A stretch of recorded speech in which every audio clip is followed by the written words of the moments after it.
네, 오늘 새벽 평양에 도착했죠. 블라디미르 푸틴 러시아 대통령, 김정은 북한 국무위원장과 평양에서 정상회담을 가졌습니다. 어떤 협력 방안이 논의되고 있는지 주목되는데요. 통일부 취재기자 연결해 알아보겠습니다. 김대근 기자. 네, 김대근입니다. 네, 북러 정상회담 안에서 어떤 발언들이 나왔는지 혹시 보도가 됐습니까? 네, 그렇습니다. 외신들의 보도를 보면 스푸트니크 통신 등 러시아 언론에 따르면 푸틴 대통령은 우크라이나 정책을 포함해 러시아 정책에 대한 북한의 일관되고 확고한 지지에 감사한다고 말했습니다. 또 러시아는 수십 년 동안 미국과 위성국의 패권적 제국주의 정책에 맞서 싸우고 있다며 북한과 러시아 사이 소통은 평등과 상호이익에 관한 존중을 기반으로 한다고 평가했는데요. 푸틴 대통령은 그러면서 지난해 김정은 위원장의 러시아 방문 결과로 양국 관계 구축에 있어 의미 있는 진전을 이뤘다며 장기적으로 양국 관계 기초가 될 새로운 기본 문서가 준비되어 있다고 밝혔습니다. 또 김 위원장과의 회담 성공을 확신한다며 다음 북러 정상회담은 모스크바에서 열리길 기대한다고 말했습니다. 김정은 위원장은 러시아와 전략적 협력을 강화할 거라며 우크라이나 전쟁을 포함해 러시아 정책에 대한 전적인 지지를 나타냈습니다. 김 위원장은 세계 정세에서 러시아의 역할을 높이 평가하며 북러 간 전략적 협력을 강화하겠다는 뜻을 밝혔는데요. 그러면서 북러 관계가 새로운 번영의 시대에 진입하고 있다고 평가했습니다. 김 위원장은 특히 러시아 정부와 군, 인민이 주권과 안보 이익, 영토 보전을 수호하기 위해 우크라이나에서 특별 군사작전을 수행하는 데 전폭적인 지지와 연대를 나타낸다고 말했습니다. 두 정상은 확대 회담에 이어서 단독 정상회담을 열었는데요. 북러가 포괄적 전략 동반자 협정을 맺을 예정인 가운데 북한의 우크라이나 전쟁 무기 지원에 대해 러시아가 어떤 방식으로 보상을 할지 주목됩니다. 회담에 앞서 두 정상은 김일성 광장에서 열린 공식 환영 행사에 참석했는데요. 푸틴 대통령이 예정보다 늦게 도착하면서 공항에서는 환영 절차가 생략됐던 것과 달리 오늘 환영식은 주민들도 참석한 가운데 성대하게 치러졌습니다. 또 김여정 노동당 부부장과 최선희 외무상 등의 모습도 볼 수 있었습니다. 김정은 위원장과 푸틴 대통령은 정상회담을 마친 뒤에 공동 성명을 발표할 것으로 보입니다. 지금까지 통일부에서 YTN 김대근입니다. 네, 오늘 새벽 9개월 만에 다시 만난 푸틴 대통령과 김정은 북한 국무위원장은 두 차례 포옹하면서 최근 북러 밀착 관계를 대내외에 과시했습니다. 푸틴 대통령의 늦은 도착에도 공항에 직접 나와서 영접한 김정은 국무위원장은 영빈관까지 안내하면서 최고의 예우를 보였습니다. 정유신 기자의 보도입니다. 새벽 달이 뜬 어두컴컴한 평양 순환공항. 검은색 정장에 단정하게 머리를 다듬은 김정은 위원장이 뒷짐을 지고 공항에 나와 기다립니다.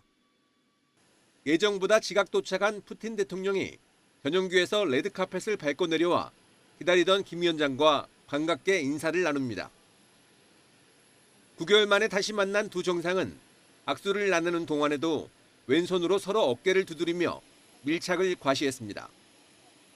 푸틴 대통령과 김 위원장이 직접 만나는 것은 지난해 2019년 4월과 지난해 9월 러시아에서 열렸던 북러 정상회담에 이어 세 번째입니다. 이번 푸틴 대통령의 방북은 2000년 7월 이후 24년 만으로 코로나19 이후 첫 해외 정상 방북입니다. 두 정상은 리무진을 타는 순간에도 서로 상석을 양보하며 화기애애한 모습을 연출하기도 했습니다. 러시아제 최고급 리무진인 아우루스는 지난 2월 푸틴 대통령이 김 위원장에게 선물한 겁니다. 결국 푸틴 대통령이 뒷좌석 오른쪽에 김 위원장이 왼쪽에 탑승한 리무진은 오토바이 호의를 받으며 공항을 떠났습니다. 아우루스 리무진 안에서도 푸틴 대통령과 김 위원장은 밀담을 나눴을 것으로 예상된다고 외신들은 전했습니다. 평양 시내 도로 옆에는 푸틴 대통령의 사진과 환영 문구들이 줄지어 걸렸고 북한 관영 매체 기자들이 차량 밖으로 몸을 빼서 촬영하는 모습도 보입니다. 황홀한 야경으로 아름다운 평양의 거리들을 누비시면서 최고 수뇌분들께서는 그동안 깊은 회포를 푸시며 이어 푸틴 대통령과 김 위원장은 금수산 영빈관에 함께 입장했습니다. 영빈관 내부까지 직접 안내한 김 위원장에게 푸틴 대통령은 다시 한번 악수하며 감사의 뜻을 표시했습니다. 회담들, 그다음에 이 행사들을 다 이 공간에서 하게 됩니다. 푸틴 대통령의 지각 도착으로 1박 2일에서 당일치기로 일정 축소가 불가피해졌지만 김 위원장은 최고의 헌드로 북러 관계를 대내외에 과시했습니다. YTN 정유준입니다. 북한 매체들은 최고의 국빈을 맞이했다고 전했지만 예상 밖으로 24년 전에 비해서 환영 행사는 조금 달랐습니다. 어떻게 달라졌는지 조영성 기자가 비교해봤습니다. 지난 2000년 7월 햇살이 내리쬐는 하늘 아래 인민복 차림의 김정일 당시 북한 국방위원장이 기다립니다. 먼저 자리를 잡은 경호원들과 취재진 사이로 비행기에서 내린 푸틴 러시아 대통령이 내려와 김 위원장과 손을 맞잡습니다. 이후 한 줄로 기다리고 있는 수뇌부들을 소개받으며 한 명씩 악수합니다. 푸틴 대통령은 김용남 동지, 조명록 동지, 김용춘 동지, 김일철 동지, 전병호 동지를 비롯한 마중 나온 간부들과 인사를 나누었습니다. 최고 예우를 뜻하는 21발의 예포와 국가가 울리며 환영했고 수천 명의 평양 군중들이 깃발과 꽃장식을 들고 나와 환호성을 지르자 푸틴 대통령은 손을 들어 화답했습니다. 푸틴 대통령은 24년이 지나 러시아 정상으로 평양을 찾았고 북한 정상은 김정일 국방위원장에서 아들 김정은 국무위원장으로 바뀌었습니다. 두 정상은 환담을 나누고 웃음을 터뜨리며 서로의 어깨를 토닥였는데 새벽에 도착해서인지 통역을 대동한 김 위원장 혼자 맞이했습니다. 의전을 맡은 현송월 당 부부장만 멀찍이 떨어져서 지켜봤고 악수하기 위해 늘어선 북한 인사들이나 환호성으로 반기는 평양 군중은 없었습니다. 차에 동승해 영빈관 내부까지 안내한 김 위원장은 간략하게 내부를 소개하며 다음 행사를 기약했고 푸틴 대통령은 환대에 감사를 표했습니다. 내일 우리 중요한 회담들, 그다음에 이 행사들을 다 이 공원에서 하게 됩니다. 대단히 고맙습니다. 내일 뵙겠습니다. 네, 오늘 특별한 시간을 내주셔서 환대해 주신 데 대해서 대단히 감사를 드리는 바입니다. 북한 매체는 북러 친선 개화기라고 의미를 부여하며 새로운 관계 발전을 강조했지만 예상외에 조촐한 첫 만남은 군사협력을 우려한 국제사회의 시선을 비껴가기 위한 계산된 행보라는 분석도 제기됩니다. YTN 조용성입니다. 서울대병원이 무기한 휴진에 돌입한 지 벌써 사흘째 접어든 가운데 정부와 의료계의 갈등은 안개 속인 상황입니다. 의협은 정부가 범의료계 3대 요구안을 받아들여야 한다고 재차 강조하면서 수용하지 않으면 오는 27일부터 무기한 휴진에 돌입한다고 밝혔는데요. 취재기자 연결해 자세히 알아보겠습니다. 표정호 기자. 네, 서울대병원에 나와 있습니다. 네, 병원 찾는 환자들의 불안감이 클 것 같은데요. 현장 분위기 어떻습니까? 네, 무더운 날씨에도 아픈 몸을 이끌고 온 환자들의 발길이 끊이지 않고 있습니다. 진료를 차질 없이 마치고 집으로 돌아가는 환자도 있었지만 예정된 검사가 취소되었다는 문자를 받고 당황하며 병원을 찾은 이들도 있었습니다. 서울대병원에 3개월째 입원 중인 환자는 불안함을 토로하기도 했는데요. 직접 들어보시겠습니다. 파업한다고 해서 저희가 뭐 어쩔 수 없는 거 아니에요. 뭐 파업하면 하는 대로 따라가야 하는 입장이죠. 왜? 뭐 제가 어떻게 힘이 없잖아요. 그냥 정부 방침, 의사들 방침에 따라 하는 수밖에 없는 거죠. 서울대병원은 그제부터 사흘째 무기한 휴진에 들어갔습니다. 앞서 서울대 교수 전체 900여 명 가운데 절반이 넘게 이번 주 휴진에 동참할 계획이라고 밝혔는데요. 병원 측은 일부 진료가 축소돼도 완전히 문을 닫은 진료 과목은 없다며 대규모 혼란은 없다고 설명했지만 현장에서 차질은 현실화되고 있습니다. 정부 집계 결과 서울대병원 외래진료 예약자는 1주 전에 비해 27%, 수술은 23%가량 감소했습니다. 서울대병원 외에도 의협은 어제 하루 집단 휴진을 벌였는데요. 아산병원의 경우 전신 마취 수술 건수가 일주일 전보다 반토막 수준으로 떨어졌고 서울 성모병원 교수들도 외래 진료가 40%가량 준 것으로 전해졌습니다. 대형 병원 외에도 어제 휴진에 동참한 개원이도 정부 집계 결과 14.9%로 나타났는데요. 지자체에 신고한 수치보다는 많았지만 의사협회에 추산한 휴진 동참률 50%와는 큰 차이를 나타냈습니다. 네, 의사협회와 정부의 갈등이 안개 속인 상황인데요. 서울대병원 외에 다른 병원들 상황도 전해주시죠. 네, 의사협회는 오늘 범의료계 요구한 3가지를 정부가 받아들이기를 재차 요구한 상태입니다. 받아들이지 않을 경우 오는 27일부터 무기한 휴진에 돌입한다고 말했는데요.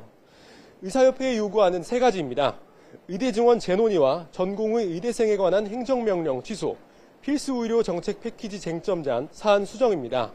이에 따라 휴진 움직임은 상급 종합병원으로 번질 예정인데요. 서울 아산병원 등을 수련병원으로 둔 울산의대 교수들이 다음 달 4일부터 휴진하겠다고 선언했습니다.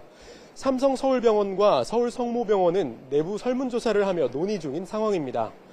의협은 오늘 저녁 7시 교수단체 등과 함께 연석회의를 열 예정인데요.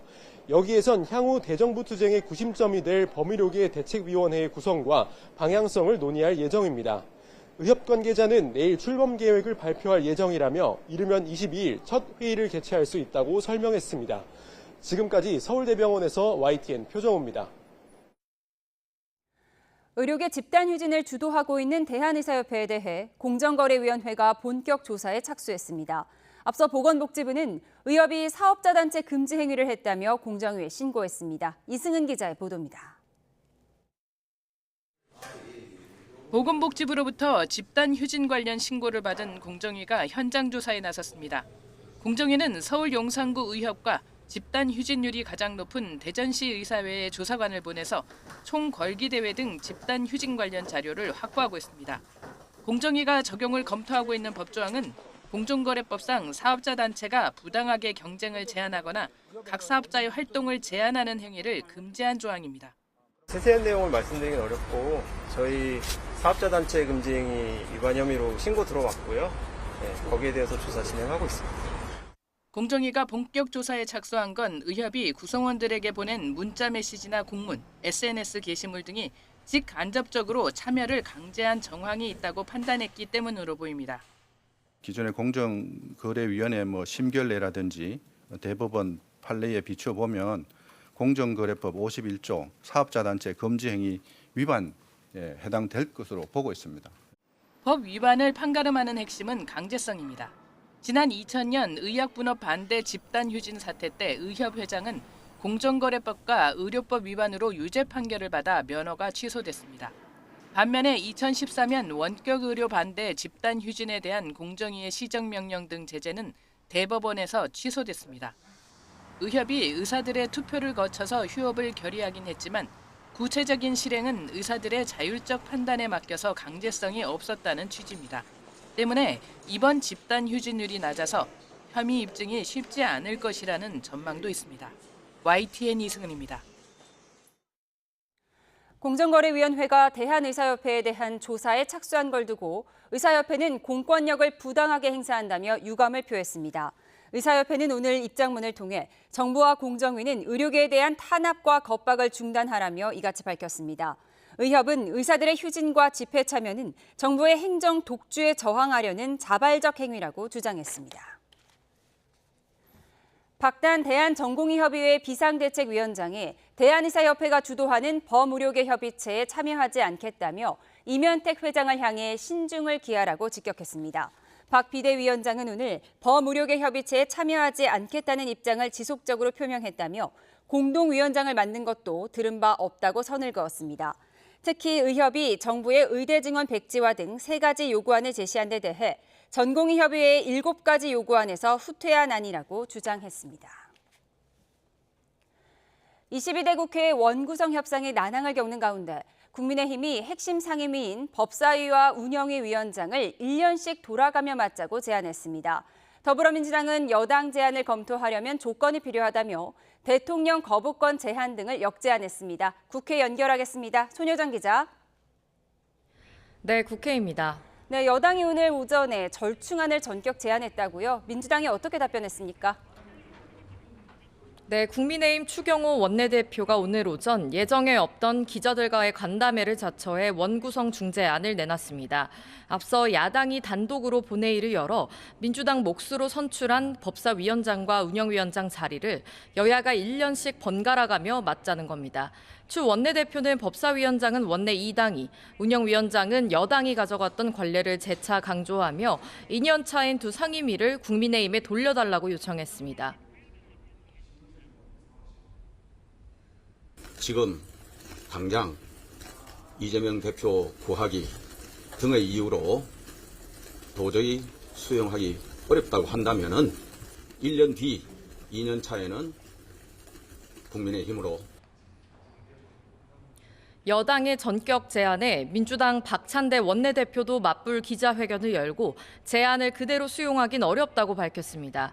국정 정상화를 위해 꼭 필요한 법사위와 운영위는 거래 대상이 될 수 없다면서도 몇 가지 조건이 지켜지면 여당안을 긍정적으로 검토해보겠다고 설명했습니다. 1년 동안 대통령의 거부권 제한과 함께 국민의힘이 국회 운영에 협조하고 거부권으로 인한 입법 침해에 적극 항의할 것을 요구했습니다. 협상안을 내놓으랐더니 협잡하자고 하면 되겠습니까? 국민의힘이 뭔가를 제안하고 우리가 그거를 검토하려면 최소한의 신뢰가 필요합니다. 이런 가운데 우원식 국회의장은 입장문을 내고 여야에 이번 주말까지 원구성 협상을 종료해달라고 최종 통지했다며 마지막 협상을 이어가게끔 하겠다고 강조했습니다. 일단 여야 원내수석 부대표가 오늘 오후 다시 만나 입장을 교환할 예정입니다. 지금까지 국회에서 전해드렸습니다.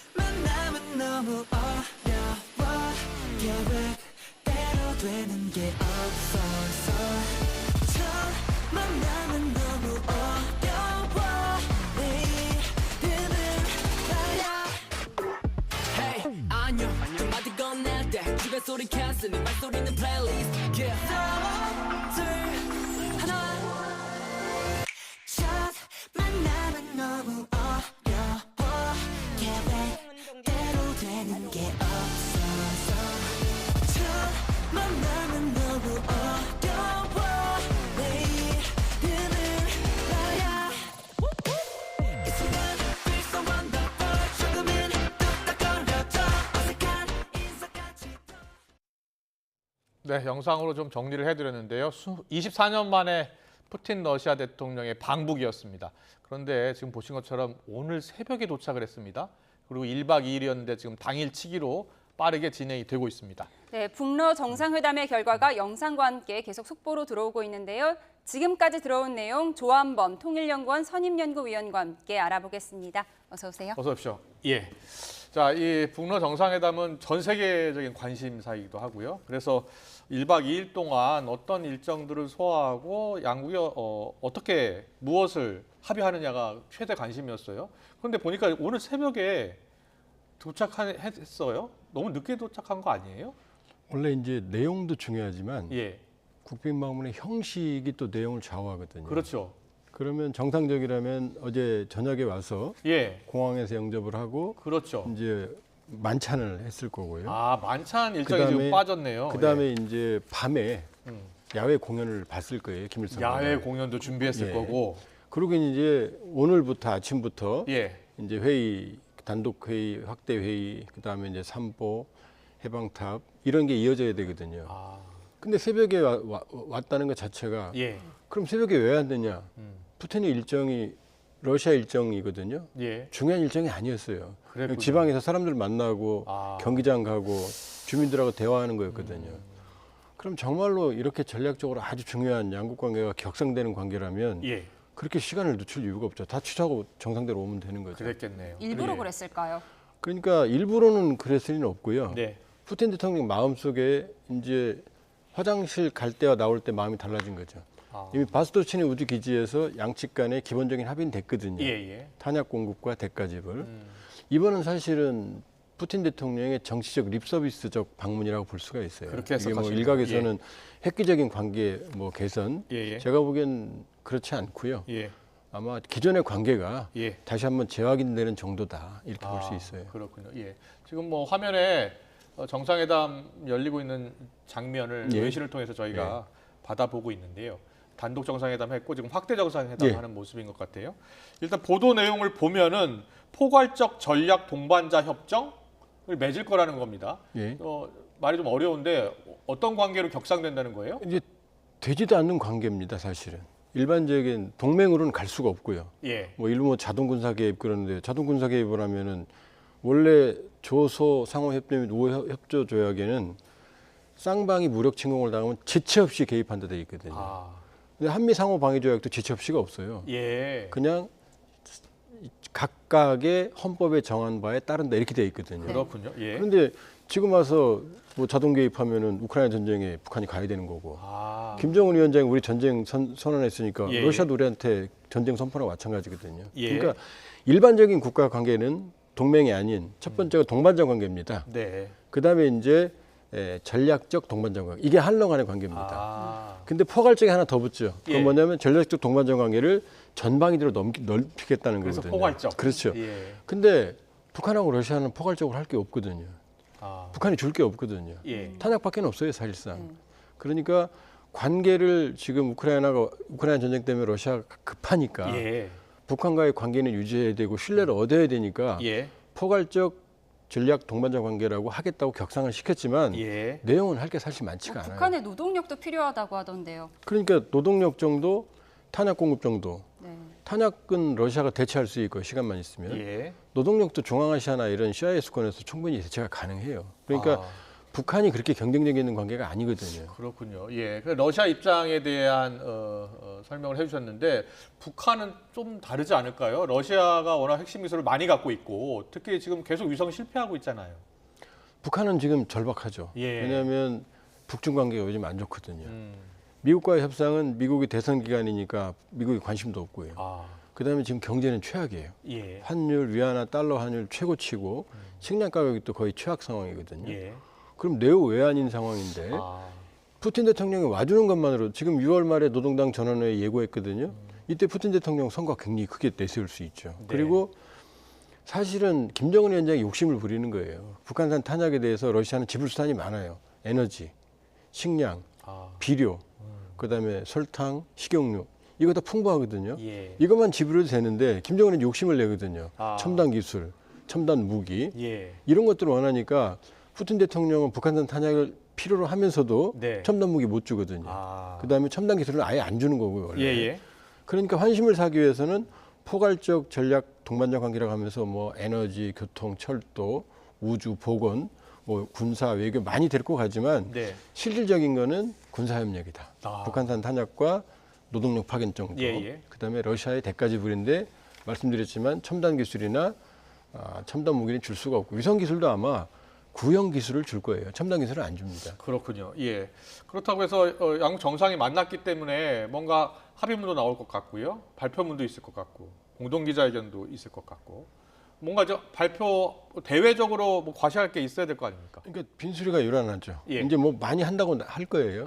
근데 푸틴 대통령이 18일 날 노동신문 1면에 칼럼을 게재했는데 기고문을 썼어요. 예. 거기에 군사나 안보라는 단어는 하나도 안 들어갑니다. 그랬습니까? 그냥 일반적인 협력 관계만 얘기해요.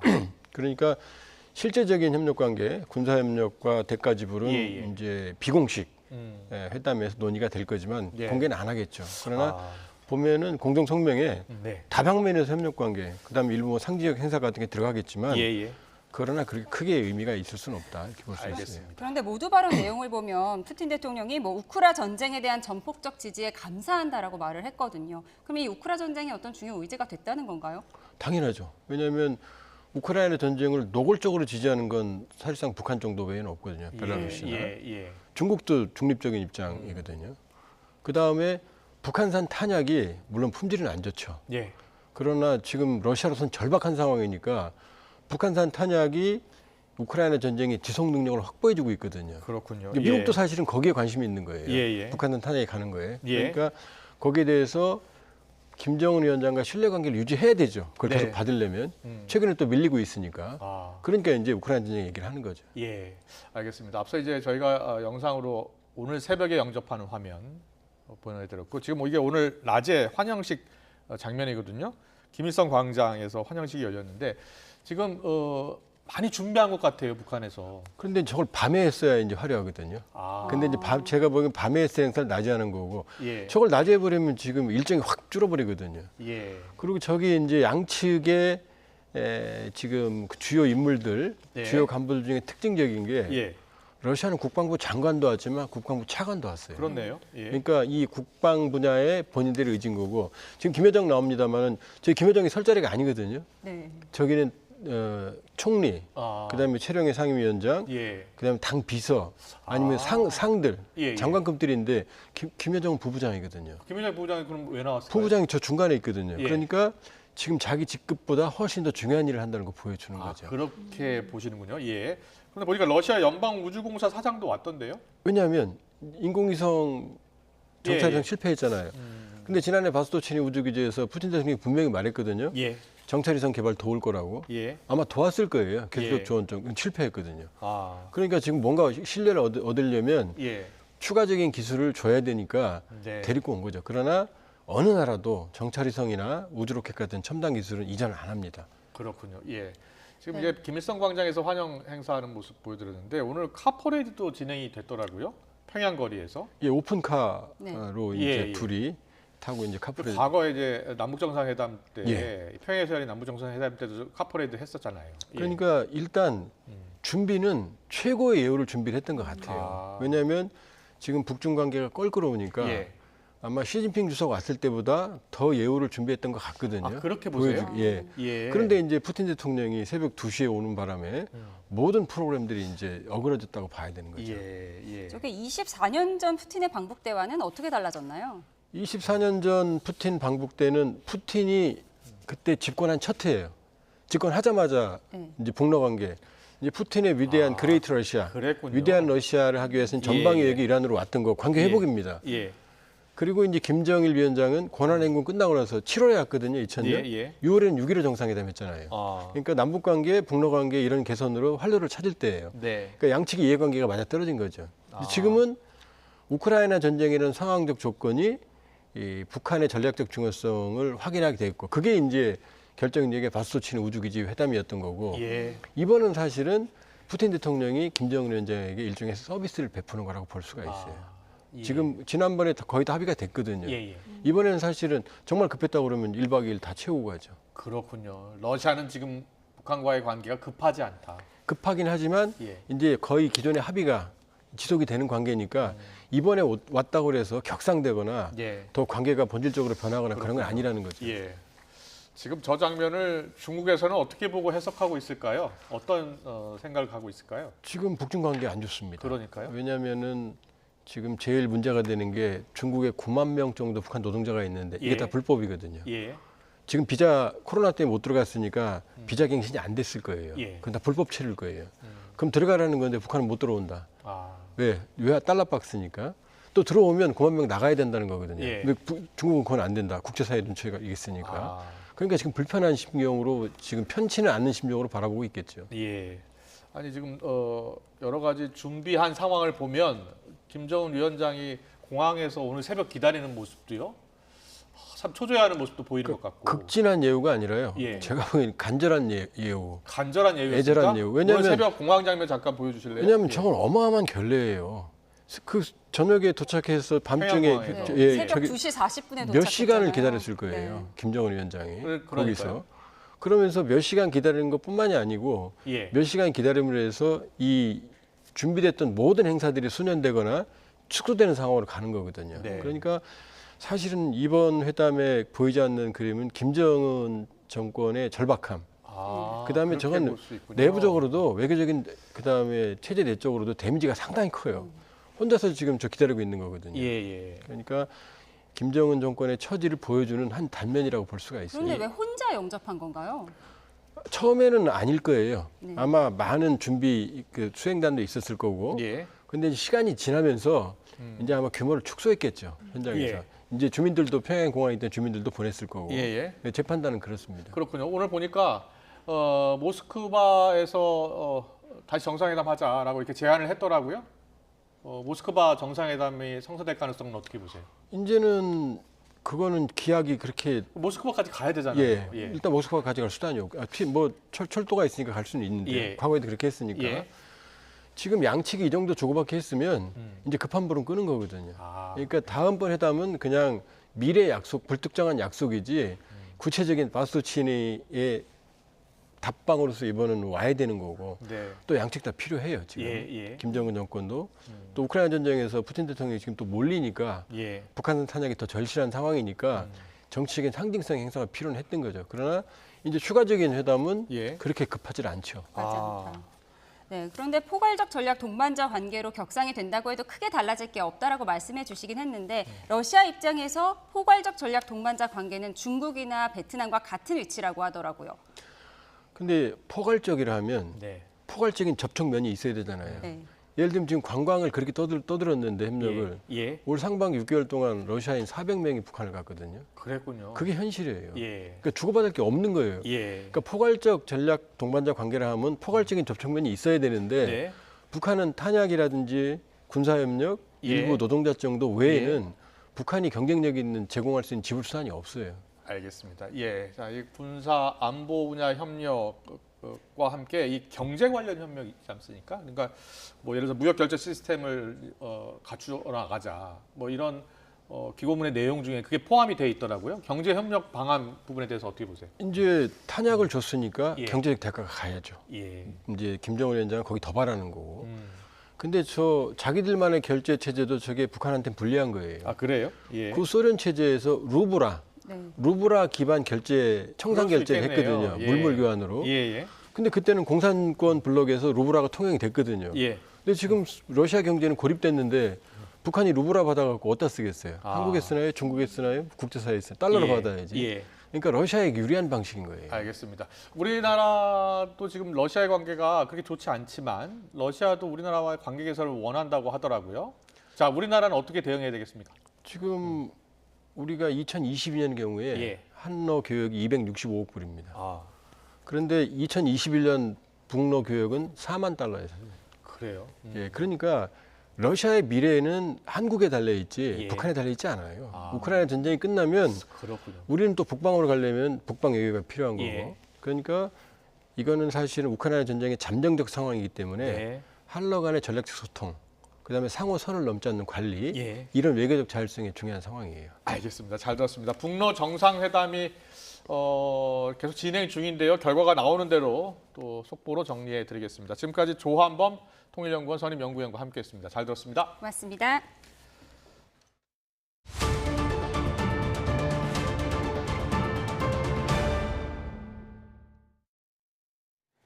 문재인 정부 당시 김정숙 여사가 인도 타지마할로 외유성 출장을 갔다는 의혹과 관련해 검찰이 본격적인 수사에 착수했습니다. 이런 가운데 검찰은 김건희 여사의 명품 가방 수수 의혹과 관련해 대통령실 관계자에 대한 참고인 조사도 진행했습니다. 취재기자 연결하겠습니다. 홍민기 기자. 네, 홍민기입니다. 네, 고발인 조사가 아직 진행되고 있는 거죠? 네, 그렇습니다. 오늘 오전 9시 20분쯤 국민의힘 소속 이종배 서울시 의원이 검찰의 고발인 신분으로 출석했습니다. 지금까지 7시간 정도 조사가 이어지고 있는데요. 검찰은 이 시의원을 상대로 김정숙 여사의 각종 의혹에 대한 고발 경위 등을 확인하고 있는 것으로 알려졌습니다. 고발인 조사는 수사의 첫 단추인 셈인데 조사를 마치는 대로 곧 관련 수사를 본격화할 것으로 보입니다. 이 시의원은 검찰 출석에 앞서 기자회견을 열고 이번 사건은 김정숙 여사가 여행을 목적으로 피 같은 세금을 탕진한 국기문란 사건이라고 강조했습니다. 이 시의원은 앞서 지난해 12월 28일 문재인 정부 청와대가 인도 측의 초청이 없었음에도 스스로 초청을 요청해 김정숙 여사가 인도 타지마할을 방문했다고 주장했는데요. 이 과정에서 예비비 4억 원이 긴급 편성됐다며 이는 국고손실죄나 배임, 횡령에 해당한다고 덧붙였습니다. 하지만 검찰은 이후 6달 가까이 별다른 수사를 벌이지 않았는데요. 게다가 이 사건을 맡은 서울중앙지검 형사 1부는 지난해 12월 김건희 여사의 명품 가방 수수 의혹 사건을 배당받았고 이원석 검찰총장의 신속 수사 지시까지 내려졌습니다. 이에 수사팀 부담이 심해지자 검찰은 최근 김정숙 여사 사건을 형사 2부에 재배당하고 검사 1명도 추가 투입했습니다. 이어 일주일 만에 고발인 조사를 진행하는 등 수사에 속도를 내는 모습인데요. 이런 가운데 검찰은 오늘 명품 가방 수수 의혹과 관련해 대통령실 조모 행정관을 참고인 신분으로 불러 조사했습니다. 조 행정관은 김건희 여사를 보좌하며 명품 가방을 전달한 최재형 목사와 소통했던 인물인데요. 의혹과 관련해 대통령실 관계자가 검찰 조사를 받은 건 이번이 처음입니다. 검찰은 조 행정관을 상대로 최 목사의 청탁이 있었는지 또 실제 청탁이 이뤄졌는지 등을 확인한 것으로 알려졌습니다. 지금까지 서울중앙지검에서 YTN 홍민기입니다. 조국혁신당이 명품 가방 수수 의혹과 관련해 김건희 여사를 고위공직자 범죄수사처에 고발했습니다. 박은정 차규근 의원은 공수처 앞 기자회견에서 김 여사가 명품 가방을 수수한 뒤 청탁받은 내용을 비서들에게 검토하게 했다는 의혹도 있다며 알선수재와 직권남용죄에 해당한다고 주장했습니다. 김건희 여사의 명품 가방 수수 사건을 종결 처리한 국민권익위원회 결정에 대해 시민단체가 이의를 제기했습니다. 참여연대는 오늘 서울 종로구 권익위 앞에서 기자회견을 열고 김건희 여사 금품 수수 의혹에 대한 재조사를 요구했습니다. 이들은 청탁금지법에 공직자 배우자 관련 규정이 없더라도 수수가 금지된 금품을 받은 배우자는 다른 법률에 따라 제재 대상이 될 수 있는 만큼 사건 종결은 부당하다고 주장했습니다.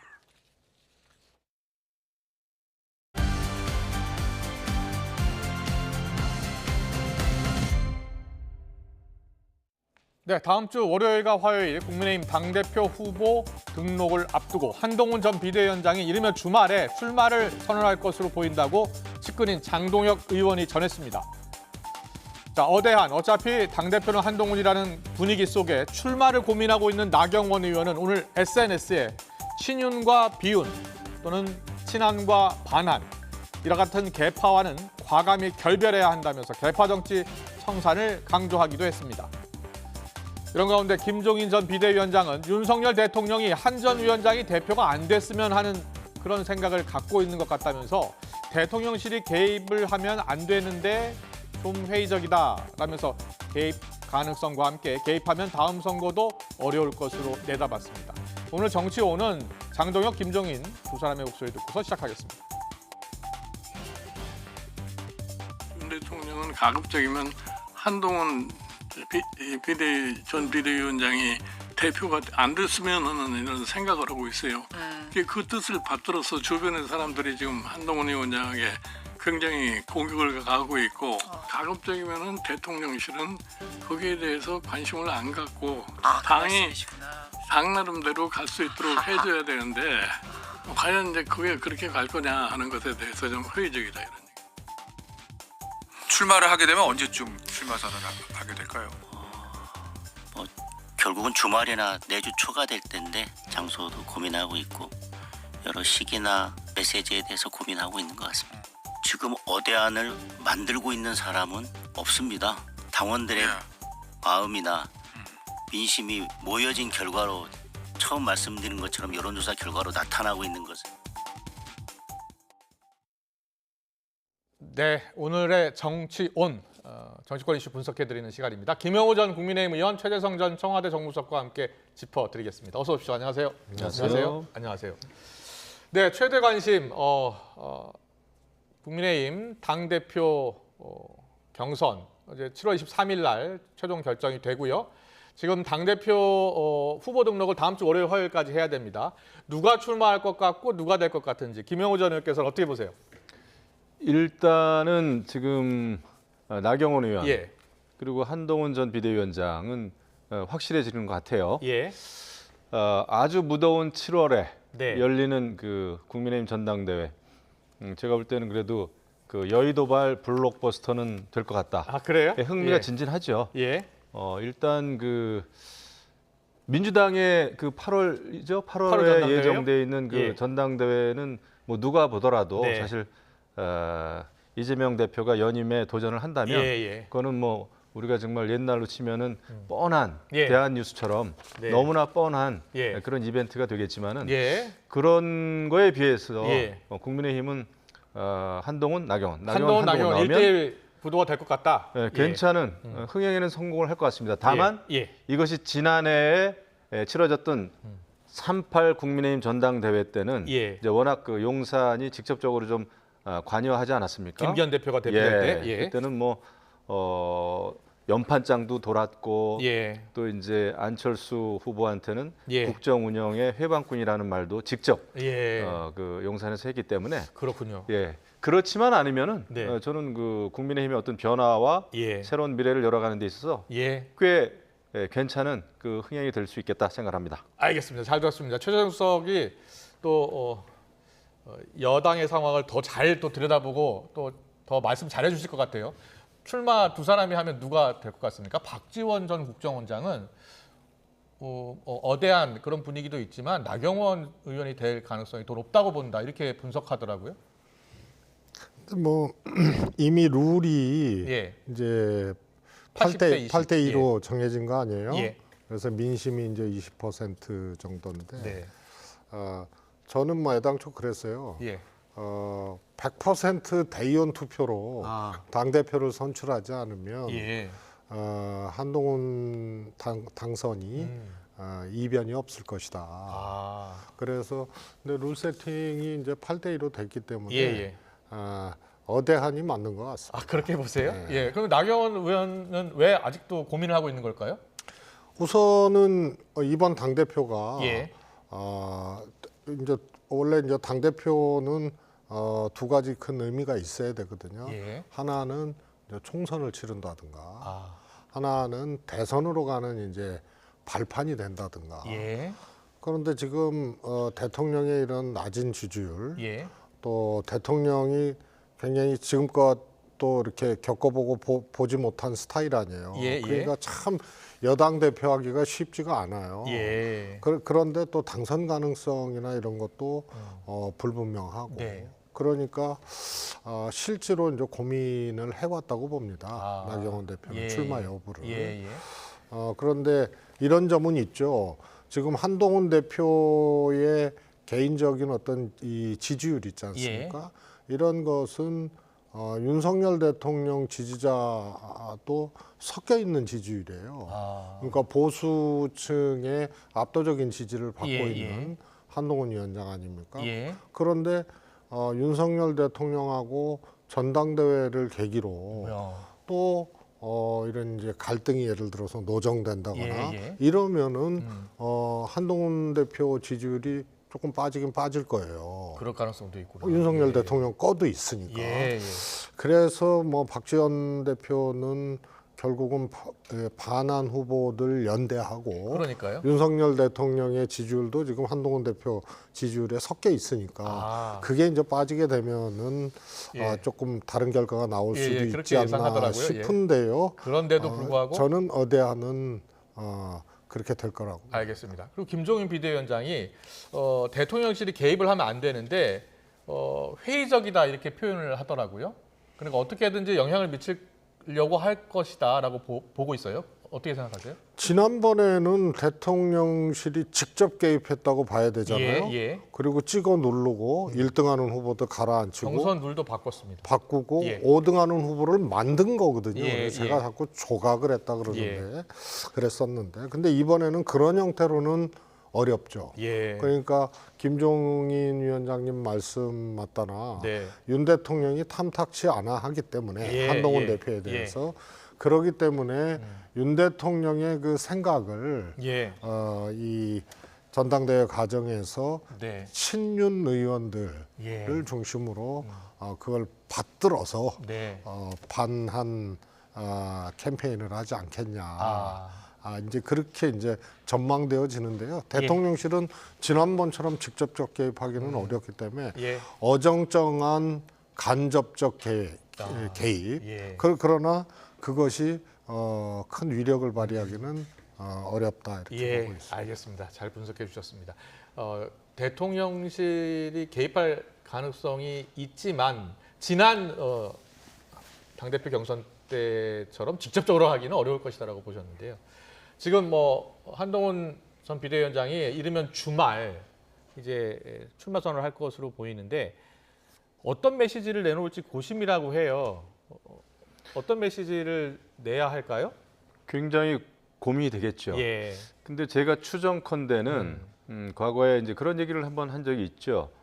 여의도 사투리 쓰지 않겠다. 그런 얘기가 있었잖아요. 그렇겠죠. 그러니까 여의도 문법 하고 다른 행보를 하고 싶다 아마 이런 얘기일 겁니다. 네. 왜냐하면 지금 이제 국민들이 현 국회에 대해서 네. 굉장히 큰 실망감이 있기 때문에 그거는 예. 여당에 대해서든 야당에 대해서든 마찬가지죠. 그렇기 때문에 아마 일반 국민들 눈높이에 맞추려고 하는 노력이 좀 들어가지 않을까. 또 하나는 우리나라가 처한 여러 가지 네. 문제점들, 현안들, 예. 또 미래 먹거리, 예. 그다음에 뭐 청년 문제라든지, 그다음에 늘 소외된 사람들에 대한 그 관심과 그런 정책적인 그 네. 관심을 많이 보여왔어요. 그래서 한동훈 위원장이 아마 그런 거에 초점을 맞추지 않을까. 격차 문제 해소라는 네. 그런 표현을 이제 많이 썼는데 그렇군요. 예. 그런 거를 아마 하지 않을까 이렇게 싶습니다. 알겠습니다. 지켜보겠습니다. 민주당 상으로 바로 넘어가겠습니다. 오늘 민주당 회의에서는 최고위원 회의도 있었고요. 여당이 제기했었던 이재명 대표의 위증교사 의혹에 대한 반박의 목소리가 나왔습니다. 한민수 대변인의 목소리 듣고 오겠습니다. 이재명 대표의 재판 관련된 녹취록 파일을 국민의힘 박정인 의원이 공개하면서 야당 대표 흠집을 내고 있습니다. 좀 전에 서영교 최고위원도 말씀하셨듯이 굉장히 악의적인 조작의 흔적이 있는 거 아니겠습니까? 우리 당 법률위원회에서는 박정은 의원에 대한 고발을 검토하겠습니다.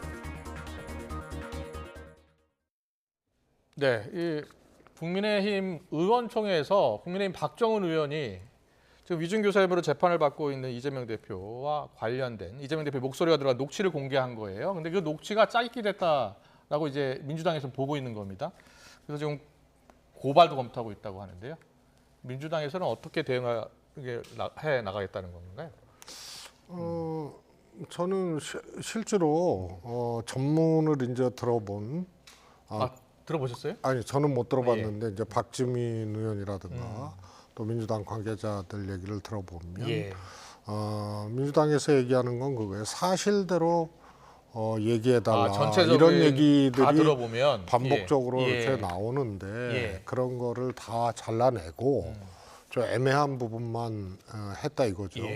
그리고 저는 개인적으로 저 통화 녹음을 공개를 한 내용도 사실은 저게 위증교사의 증거로 삼을 수 있는 내용이냐 보면 그렇지가 않거든요. 기억을 되살려달라. 그렇군요. 뭐 이런 얘기지. 이렇게 해달라고 주문을 한 게 아니거든요. 그리고 말씀드렸다시피 전체적인 내용을 보면 사실대로 말해달라는 것들이 반복적으로 나오는데 여야가 해석이 다르더라고요. 그걸 다 잘라냈다 이거죠. 야당 쪽에서는 들어봐도 위증교사가 없다라고 이야기하는 거고 또 여당은 또 생각이 다른 것 같더라고요. 그렇죠. 어떻게 다른 건가요? 기억이 안 난다는데 이제 기억을 되살려 달라 그러고. 기억을 되살려 달라는 워딩이 있다. 그리고 이제 이러이러한 발언을 해주면은 나에게 도움이 되겠다. 뭐 그렇게 해가지고 그다음에 나중에 이제 그 변론 간추린 내용도 이제 보내주겠다 그랬는데.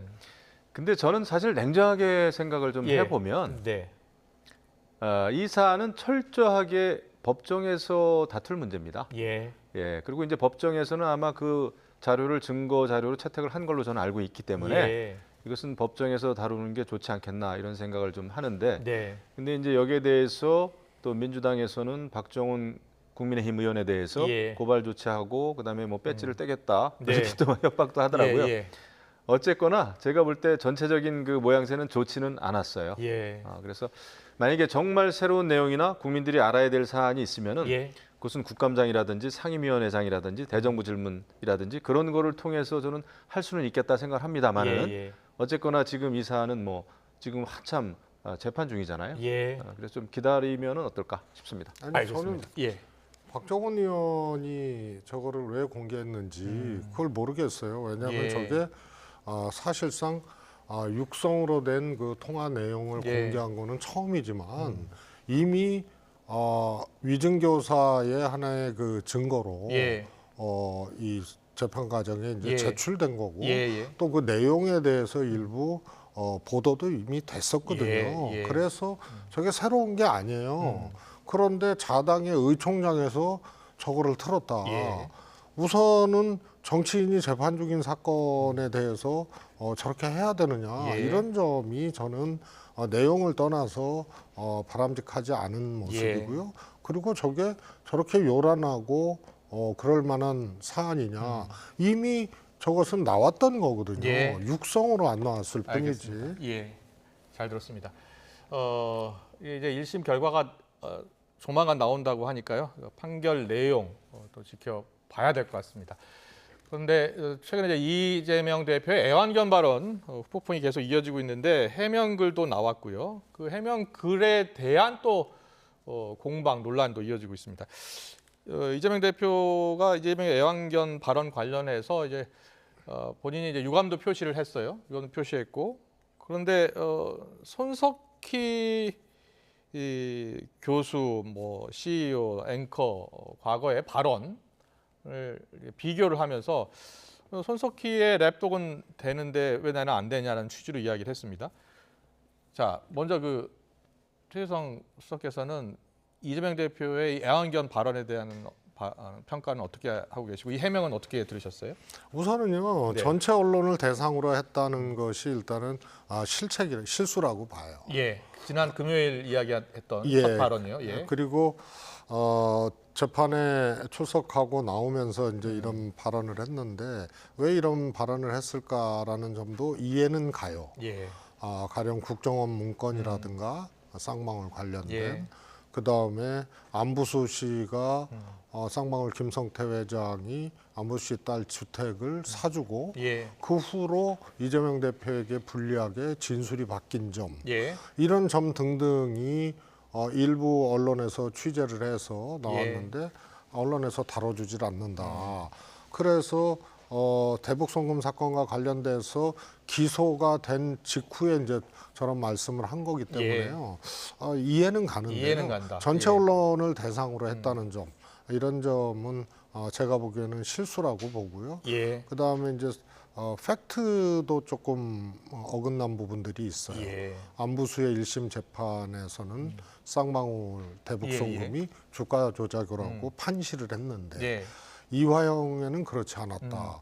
이랬는데 그건 사실 재판부가 안부수 재판부가 그 판단한 것이 아니고 검찰의 기초 사실이 판결문 안에 들어가 있는 거거든요. 그렇군요. 그래서 그건 예, 검찰의 예. 주장입니다. 예. 그래서 그런 점을 봤을 때는 조금 메시지 관리나 이런 과정에서 조금 정교하지 못하고 실수를 했다고 봅니다. 알겠습니다. 김영우 의원은 또 언론인 출신이시니까 또 남달랐을 것 같습니다. 어떻게 들으셨어요? 그 해서는 안 될 발언이죠. 예. 일단 그리고 이제 정치를 하다 보면은 일부 언론 기사가 마음에 안 들 때도 있고 좀 그렇습니다. 소수파할 때도 있고 그렇다고 해도 특정 출입처 기자를 대상으로 했다고 해도 그거는 잘못된 거예요. 그 애완견이라는 표현을 썼고 그 다음에 더더군다나 또 유감 표명이라고 했지만은 이게 뭐 사과도 아니고 오히려 더 지난번에 애완견이라고 표현했던 것을 더 강하게 오히려 뭐라 그럴까요? 변명하는 거 아닙니까? 그리고 어떤 또 초선 의원들은 민주당 초선 의원들은 이재명 대표의 그 애완견 발언을 더 아주 거친 더 막말로 이렇게 옹호하는 걸 보고 이것은 정말 큰일이다 이런 생각이 드는데 더더군다나 애완견이라는 게 뭐 학술 용어다 이런 얘기까지 하는 의원도 있는데 그렇지가 않죠. 그러면은 이재명 대표를 이렇게 호위무사가 돼가지고 옹호하는 의원들을 이재명 대표의 애완견이라는 표현을 누가 쓴다면 그거 받아들이겠습니까? 똑같은 거거든요. 그리고 예전 같으면 언론인들이 이런 얘기 들으면은 당장 그 출입처 나가지 않고 취재 거부했을 거예요. 근데 지금은 뭐 그렇지도 않더라고요. 제대로 물론 사과하라고 하는 그런 그 요구는 하고 있습니다만은 그래서 오히려 언론이 부족한 면이 물론 있지만 정치인들로부터 애완견이라는 얘기까지 들어가면서 해야 되는 건지 저는 굉장히 그 점에 있어서는 안타깝게 생각을 합니다. 알겠습니다. 잘 들었습니다. 그런데 오늘 민주당 최고위원회에서요. 이재명 대표를 향해서 민주당의 아버지 이런 이야기가 나왔는데 듣고 오겠습니다. 더불어민주당의 아버지는 이재명 대표님이십니다. 집안의 큰 어른으로서 이재명 대표님께서는 영남민주당의 발전과 전진에 계속 관심을 가져주셨습니다. 다시 한번 저를 임명해 주신 이재명 대표님을 비롯한 최고위원님들께 고맙고 감사하다는 말씀을 드립니다. 네, 당의 최고위원 회의였고요. 강민구 최고위원이 지명직 최고위원이 된 겁니다. 더불어민주당의 아버지는 이재명 대표님이십니다라는 표현을 했는데 어떻게 들으셨어요? 저는 일련의 최근 민주당의 모습을 예. 보면서 이제 몇 가지 상징적인 일들이 일어났는데요. 예. 하나는 이재명 대표의 이제 연임, 뭐 아직 발표는 안 했습니다만 연임 도전을 한다면 그것도 과연 민주당과 이재명 대표에게 득이 되겠느냐? 저는 그렇지 않다고 보는데요. 예. 그런데 연임해서 다시 대표를 한 이후에 대표 임기 문제, 1년 대선 1년 전 사퇴해야 된다는 이것도 당원 개정을 됐죠. 해버렸단 말이에요. 그런데 그게 공교롭게도 거기에 이재명 대표라는 5글자를 넣으면 맞춤형 개정 같아요. 그래서 이런 것들이 결국은 사당화가 진행되는 것이다라는 우려를 금할 수 없는 그런 거거든요. 그리고 강민구 최고위원, 그냥 강민구 개인이 아니고 최고위원이에요, 민주당의. 제1당의 최고위원이거든요. 그런데 우선 저건 자질의 문제가 있어요. 저런 분을 최고위원으로 임명한 것 자체가 그거는 이재명 대표의 뭐라 그럴까요? 그 정치인에 대한 감별 능력이라든가 이런 것들이 의심스러울 정도죠. 그리고 사당화의 하나의 저것도 징표처럼 되는 거예요. 굳이 저런 표현을 할 이유도 없고 할 필요도 없잖아요. 그리고 공적인 자리에서 최고위원에 임명되고 본인은 좋겠죠. 그런데 그것을 저렇게 사적인 어떤 감정, 생각을 저렇게 그것도 과도한 표현으로 저렇게 하는 것은 당사자의 자질의 문제고 저런 분을 최고위원으로 임명한 이재명 대표의 선고안도 문제고 저런 것들이 결국은 민주당에도 결국은 좋지 않은 그런 사당화가 진행되고 있는 우려를 금할 수 없는 것이죠. 알겠습니다. 잘 들었습니다. 정청래 최고위원은 오늘 이재명 대표 시대의 이야기를 또 하더라고요. 어떻게 들으셨어요? 지금 뭐 우리 최재성 수석께서 또 자당의 문제인데 굉장히 아주 날카롭게 그 짚어주셨어요. 사실 이재명 대표에게 도움이 되지 않는 발언이죠. 그리고 이것은 그 민주당 뭐 여당 야당을 떠나서 어떤 당이든지 지금 우리가 자유민주주의라고 하는 그 가치 속에서 정당을 하는 것인데 그 아무리 당 대표라고 하더라도 마치 그냥 눈 감고 들으면 뭐 북한에서 위대한 수령 뭐 이런 생각이 막 번쩍 드는 거예요. 저도 그래서 이것은 좋지가 않다. 그리고 당의 지도부가 됐건 일반 그 평당원이 됐건 똑같은 국민이고 이렇기 때문에 우리는 그 자당의 당 대표를 존경할 수는 있죠. 존경하는 게 또 마땅하겠죠. 자당 당원 의원이라면 하지만은 이렇게까지 표현할 이유는 없고요. 이런 얘기가 나오면 오히려 이재명 대표가 발언을 제지시키는 게 맞다고 봅니다. 그러나 뭐 이미 민주당 내에서도 이런 그 비판이 있는 걸 보면 앞으로 좀 고쳐지지 않겠나 생각합니다. 알겠습니다. 그리고 마지막 이슈로요. 오늘 여당이 제안한 내용이 있어서요. 법사위원장 운영위원장 자리를 여야 1년씩 좀 번갈아 하는 것 어떻게든지라는 제안을 했습니다. 이 제안을 어떻게 들으셨나요? 저는 민주당이 추경호 원내대표의 그 제안을 받는 것이 좋다고 봅니다. 그렇게 보세요? 국회에 대한 어떤 공동 책임도 있고요. 물론 여당이 대안 없이 국회를 공전시키고 저렇게 하는 것도 참 처음 보는 광경이죠. 집권당이 저러는 것도. 그렇지만 민주당도 제1당으로서의 어떤 책임이 있는 것이기 때문에 저 정도 제안이면 저는 받아야 된다고 보고요. 또 하나는 민주당이 법사위를 위원장을 꼭 민주당 몫으로 해야겠다는 이유가 있었을 거 아닙니까? 그게 뭐냐면 국민의힘이 법사위원장을 하면서 여러 가지 법안이라든가 이런 것들을 천연시키고 막고 이런 것을 그 길목에서 했다. 그래서 총선 민심을 받들어서 민주당이 해서 민생 입법과 또 필요한 입법들을 하겠다. 예. 이거 아닙니까? 예.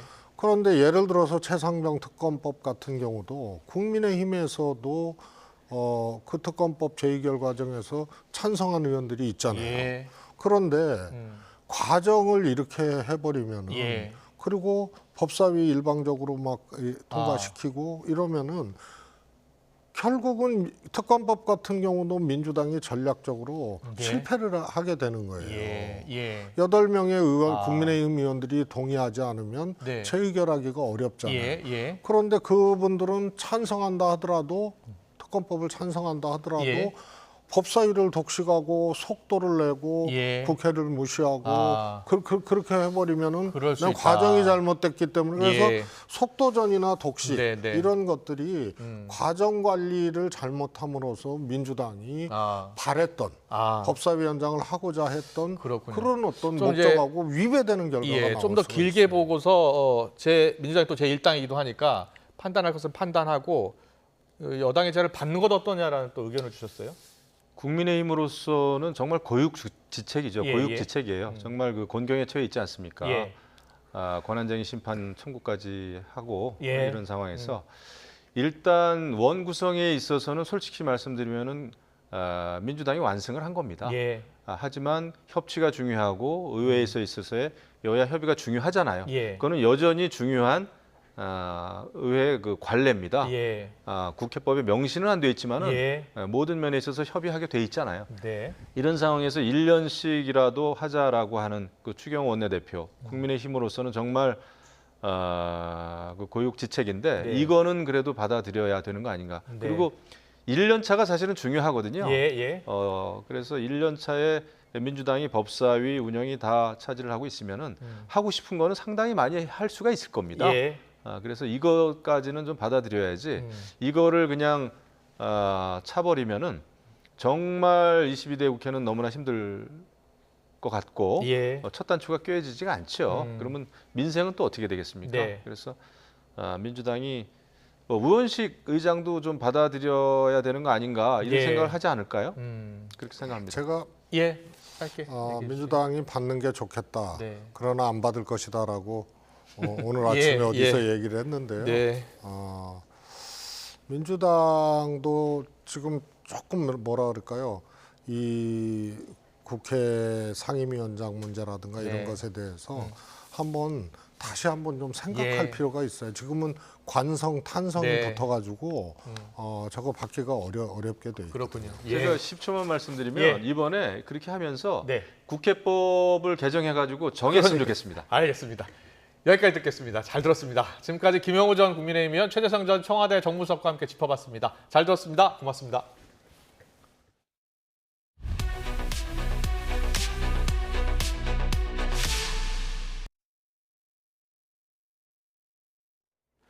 윤석열 대통령은 오늘부로 인구 국가 비상사태를 공식 선언하고 저출생 문제를 극복할 때까지 범국가적인 총력 대응에 나서겠다고 밝혔습니다. 윤 대통령은 오늘 저출산 고령사회위원회 회의에서 초저출생으로 인한 인구 위기가 우리 사회의 가장 근본적이고 치명적인 문제라면서 급격한 인구 감소로 국가의 존망을 걱정해야 하는 상황이라고 말했습니다. 그러면서 조만간 신설할 가칭 저출생 대응기획부 명칭을 인구전략기획부로 정하고 저출생 예산 사전심의권과 지자체 사업에 대한 사전협의권을 부여하겠다고 강조했습니다. 정부는 현재 150만 원인 육아휴직급여 상한액을 250만 원으로 대폭 올리기로 했습니다. 또 육아휴직을 편하게 나눠 쓰고 배우자 출산 휴가 기간도 2배로 늘렸습니다. 직장인들의 일과 가정의 양립을 위한 저출생 문제 대책 내용을 홍선기 기자가 정리했습니다. 정부는 저출생 문제의 가장 큰 원인으로 일과 가정 두 마리 토끼를 잡을 수 없는 현실을 꼽았습니다. 필요한 시기에 충분한 육아 시간을 돌려드리기 위해 선진국 수준의 일가정 양립 환경을 조성해 나가겠습니다. 일과 가정의 양립을 위한 대책으로 직장인들에게 그림의 떡처럼 인식되는 육아휴직 제도부터 뜯어고치기로 했습니다. 실제 직장인들은 소득이 너무 줄어서 육아휴직을 망설이고 누군가 내 일을 대신해야 하는 미안함이나 혹시 모를 인사상 불이익 때문에 고민하는 것으로 나타났습니다.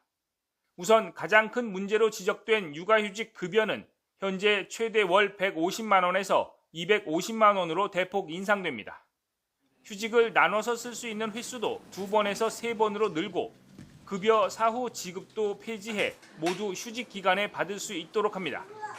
남편들이 쓸 수 있는 출산 휴가는 현재 열흘에서 20일로 2배 늘어나고 사용할 수 있는 기간도 출산 후 90일에서 120일로 연장됩니다. 출산 휴가나 육아휴직으로 자리를 비우면 동료의 업무 부담이 늘어날까 눈치 보는 일이 없도록 대체 인력 인건비 지원도 확대합니다. 직접 고용뿐 아니라 파견 근로자 사용 시에도 인건비를 지원한 한편 전반적인 대체 인력 지원금의 상한도 현재 월 80만 원에서 120만 원으로 인상하겠습니다. 출산 이후 돌봄은 11살까지 누구나 이용할 수 있는 환경이 되도록 한다는 게 정부 목표입니다. 특히 학교가 문을 닫는 방학에도 늘봄학교를 운영해 돌봄의 공백이 생기지 않도록 하겠다고 밝혔습니다. 직장인들 입장에서는 환영할 만한 대책들이지만 기업이나 일선 교육 현장의 준비가 얼마나 잘 이루어질 수 있을지가 성패의 관건이 될 것으로 보입니다. YTN 홍선기입니다.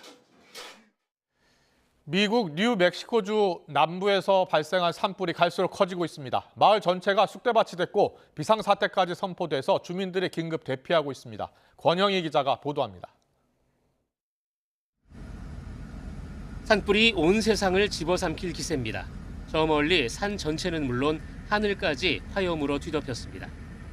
이미 500채가 넘는 건물이 파손됐고 불이 시작된 곳 근처 마을은 주민 전체가 대피했습니다. 산불은 링컨 카운티와 메스칼레로 아파치 보호구역으로 번지고 있습니다. Everybody doesn't have the means to pick up and start all over again tomorrow, you know. It's kind of scary and really sad. 산불이 강한 바람을 타고 주택과 건물을 휩쓸면서 사망자도 발생했습니다. 이 지역에는 비상사태가 선포되고 주방위군도 추가 배치됐습니다. Emergency declarations for the local areas in the state have been fully executed. That means resources can flow readily. 산불은 뉴멕시코 전역으로 확산하고 있지만 아직 화재 진압엔 손도 쓰지 못하고 있습니다. This fire is dangerous and fast moving. The winds are strong. They're not quite at the red flag level, but they are close. 급한 대로 대피소 12개가 마련됐습니다. 대부분 당장 입을 옷까지만 챙겨 급하게 집을 떠나야 했습니다. 인근 지역 숙박업소들도 불을 피해 나온 사람들로 꽉 찼습니다. We had been watching a fire develop and we saw it spread. And then the fear came in when the winds changed. 캘리포니아주 LA 북서쪽에서 지난 15일 발생한 산불도 계속 이어지고 있습니다. 피해 면적은 갈수록 늘고 있지만 진압률은 아직 24%에 불과합니다. YTN 권영입니다.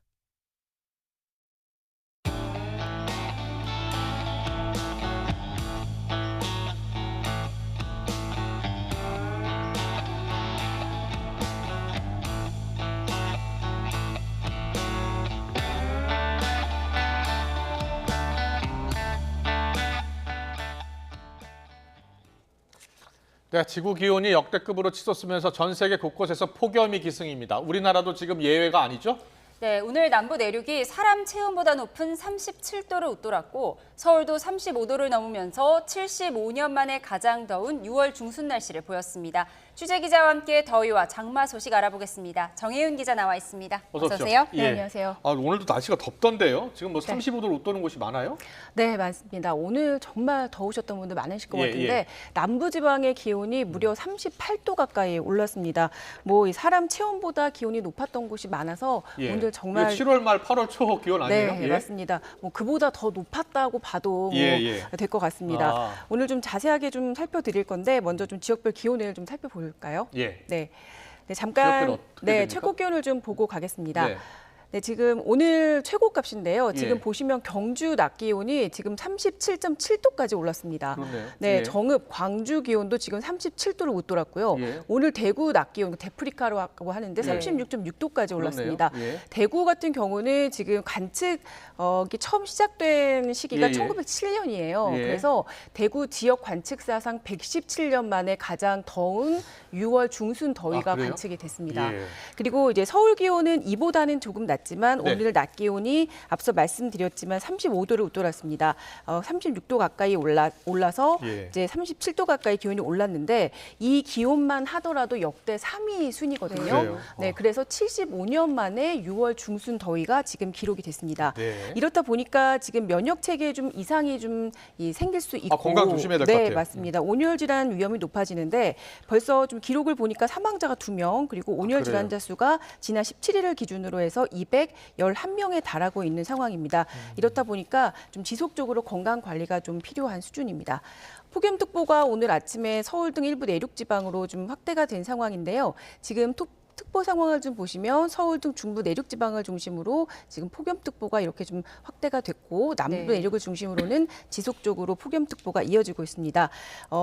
이제는 이제 북태평양 고기압이 조금씩 더 확대가 되고 있는 상황이기 때문에 예. 습도까지 높아지고 있습니다. 아. 이 농촌 지역에서는 이제 비닐하우스 등 좀 예. 밀폐된 지역에서는 좀 야외 작업을 좀 자제를 해주시는 게 좋겠고 그래야 되겠네요. 또 한낮에는 또 이제 야외 작업장에서는 2시에서 4시 사이에 작업을 좀 중단해 주시는 게 좋을 것 같습니다. 예. 6월부터 벌써 지치면 안 되는데 이런 네. 더위가 언제까지 가는 건가요?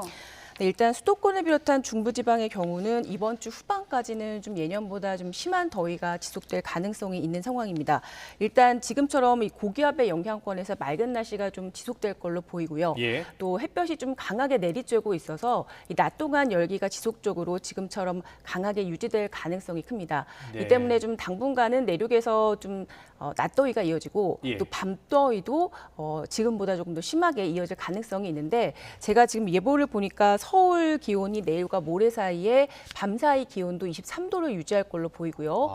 그리고 체감온도 자체도 24도로 지금 예보가 됐습니다. 예. 이 열대야 기준에는 아직까지는 좀 못 미치는 수준이지만 예. 밤 더위도 이 열기가 식지 않고 밤 사이에도 열대야 못지않은 그런 날씨가 이어질 가능성이 좀 있다는 이야기죠. 예. 또 이런 이 내륙의 더위가 우선 이번 주 후반까지는 지속될 것으로 예상이 됩니다. 예, 지금 뭐 앞서 습도도 올라오고 있다라고 네. 이야기했는데 뭐 장마가 곧 시작되는 거예요?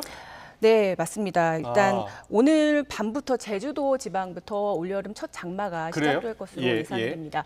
정체전선의 영향권인데요. 비가 이 정체전선 그러니까 장마전선의 영향권에서 아. 비가 내리는 겁니다. 예, 예. 제주도의 경우는 예년 수준, 그러니까 장맛비 시작 시기가 19일에서 20일 사이가 예년 수준인데 예. 이와 비슷하게 올여름 그러네요. 네, 장마가 시작된다고 보시면 될 것 같습니다. 예. 비가 지금 내리는 거를 제가 좀 보여드릴 건데요. 예, 예. 자, 스케일을 좀 보시죠. 네. 네, 지금 보시는 화면이 유럽 중기예보센터 이 예측 모델로 본 장마 상황입니다. 우리나라가 좀 가운데 있는 거죠? 한반도? 예. 네, 맞습니다. 지금 우리나라가 여기 위치를 하고 있습니다. 예. 네, 지금 상황이 오늘 밤부터 지금 비 내리는 상황이라고 보시면 되고요. 네, 지금 중국 내륙에서부터 이렇게 이 장마 전선이 비구름대예요, 길게 형성되고 있다고 보시면 될 것 같습니다. 예. 자, 이 비구름이 지금 움직이는 상황을 보여드릴 건데요. 예, 예. 네, 오늘 밤부터 이제 내일 아침까지 비구름이 볼까요? 이렇게 저렇게 제주도 올라오네요. 부근까지 영향을 줄 것으로 보입니다. 예. 그래서 비가 내일 새벽부터 제주도 부근에 비를 뿌릴 걸로 일단 예상이 되고요. 예. 장맛비는 일단 제주도 부근에 영향을 주다가 금요일쯤 일단 빠져나갈 걸로 예상이 됩니다. 지금 보시면 금요일쯤 되면은 비구름이 동쪽으로 좀 이동을 하고요. 예. 금요일쯤 되면은 비구름이 영향권에서 좀 벗어나죠. 그래서 금요일이 되면은 일단 첫 예. 장맛비는 점차 소강 상태에 들 걸로 예상이 됩니다. 네. 그래서 주말에 이제 비구름 빠져나간 뒤에 예, 장마 전선이 지금 어디에 위치하고 있는 거예요? 지금 보시면 지금 동쪽으로 빠져나갔고요. 아. 네, 비구름이 이쪽으로 빠져나갔고 예. 제주도는 비구름의 영향권에서 일단 저렇게. 벗어났습니다. 예, 알겠습니다. 네, 하지만 이 끝이 아닌데요. 이 주말쯤 되면은 서쪽에서 다시 저기압에 동반한 비구름이 중국 쪽에서 오고 있는 거예요? 네, 맞습니다. 예. 이 비구름이 다시 이렇게 형성이 되고요. 이 비구름이 주말에 다시 우리나라에 영향을 줄 걸로 현재 예상이 됩니다. 네, 이동 좀 상황을 좀 보시면 주말에 다시 이게 우리나라로 좀 유입이 되죠. 주말에는 서울에도 영향을 주는 건가요? 일단 서울까지는 좀 유동적인데 예. 지금 보시면 제주도. 남부 지방까지 지금 아닌데요, 유입이 될 지금 보니까, 가능성이 있습니다. 예. 한반도를 네, 지금 건 요거는 것 같은데 아니에요? 예측 모델이기 때문에 예. 네, 이게 유럽 예측 모델이고 영국 예측 모델도 있고 우리나라 예측 모델도 있습니다. 그러니까 여러 가지 예측 모델이 있는데 비가 좀 내리면 시원해지잖아요. 근데 이제 또 폭우로 동반할 가능성이 있잖아요. 장마 전선이 유입되면 이게 좀 양극이긴 한데 이제 폭우를 좀 잠재울 수는 있지만 다시 또 폭염을 잠재울 수는 있지만 비가 또 많이 내릴 가능성이 있기 때문에 안심할 수는 없는 상황입니다. 폭염, 폭우 대비가 필요해 보이는데 외국에서도 폭염으로 인한 큰 피해가 집계되고 있잖아요. 네, 맞습니다. 일단 우리나라뿐만 아니라 가까운 중국 그리고 또 인도, 사우디아라비아 그리고 북중미 지역 등 곳곳에서 좀 기록적인 폭염이 좀 이어지고 있어서 이미 뉴스에서 많이 나왔기 때문에 이런 현상들 많이 접하셨을 것 같습니다. 그런데 이런 현상이 좀 여름철이 아니라 이른 봄부터 나타나고 있는 상황입니다. 지금 화면으로 보이고 있는데요. 올해 그 5월 전지구 좀 기온 분포를 좀 살펴봤습니다. 그랬더니 인도와 이 파키스탄 기온이 이미 그 50도를 웃돌기 시작하면서 역대 최고 기온을 기록을 했고요. 네, 그리고 이 중국과 영국, 미국에서도 올해 5월부터 역대 최고 기온이 이미 기록이 된 상황이었습니다. 네, 이미 5월에 다 역대 최고네요. 네, 맞습니다. 그리고 지금 현재 상황을 좀 보여드릴 건데. 자, 이게 지금 전 세계적으로 지금 기온 분포를 나타낸 분포도입니다. 지금 보시면 전반적으로 굉장히 좀 빨간 상황이죠. 네, 지금 앞서 말씀드렸던 인도 북부, 자, 이 부근이 뉴델리 부근입니다. 네, 뭐 불다 못해서 검붉게 지금 나타나고 있고 기온도 지금 44도로 찍히고 있는데 50도 안팎에 육박하는 수준이 내리고 있습니다.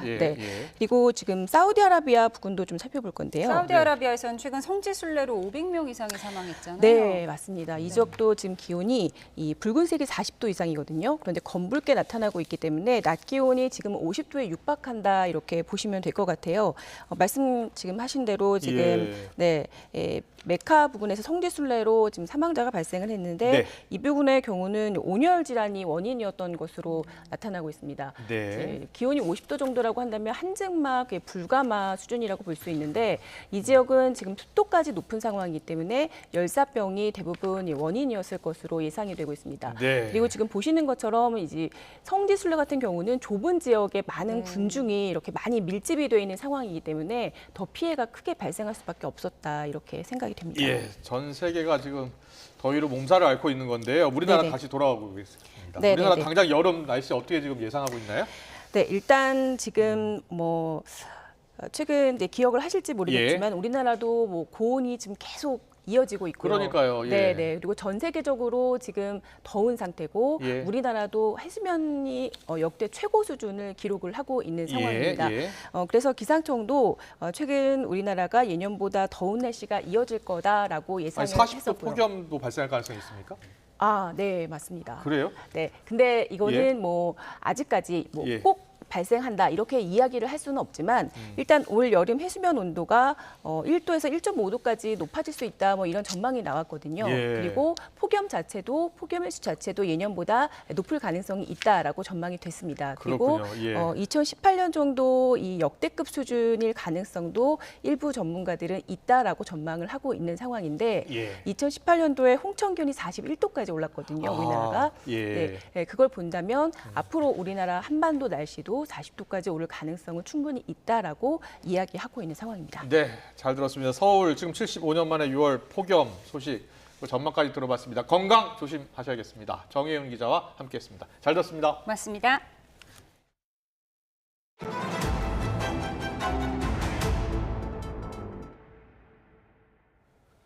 육군 훈련병 사망 사건과 관련해서 훈련을 지시한 장교 2명에 대해서 구속영장이 신청됐습니다.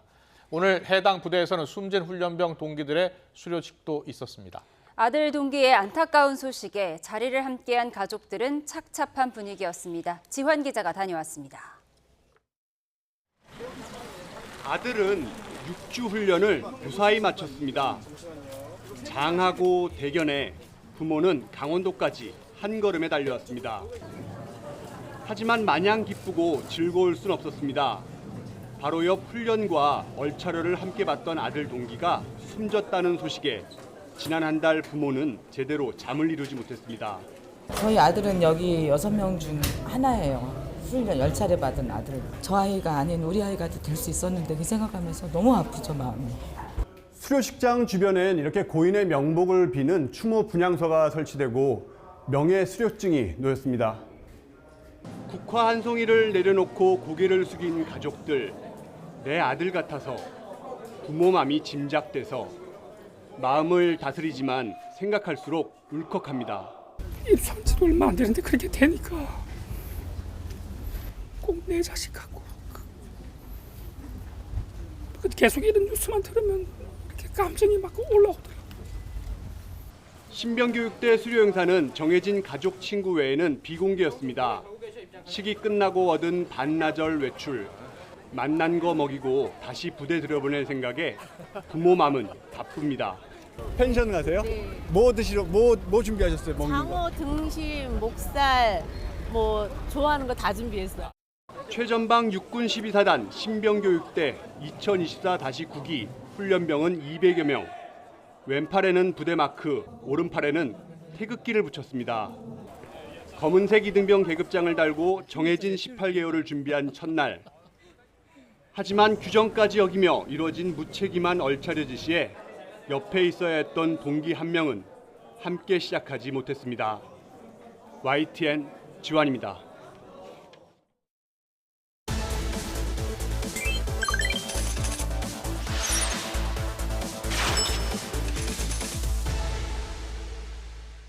네, 경제 이슈 친절하게 풀어드리는 경제픽 시간입니다. 네, 오늘은 최하영 기자와 함께합니다. 어서 오세요. 어서 오십시오. 안녕하세요. 안녕하세요. 네, 첫 번째 소식 영상으로 만나보겠습니다.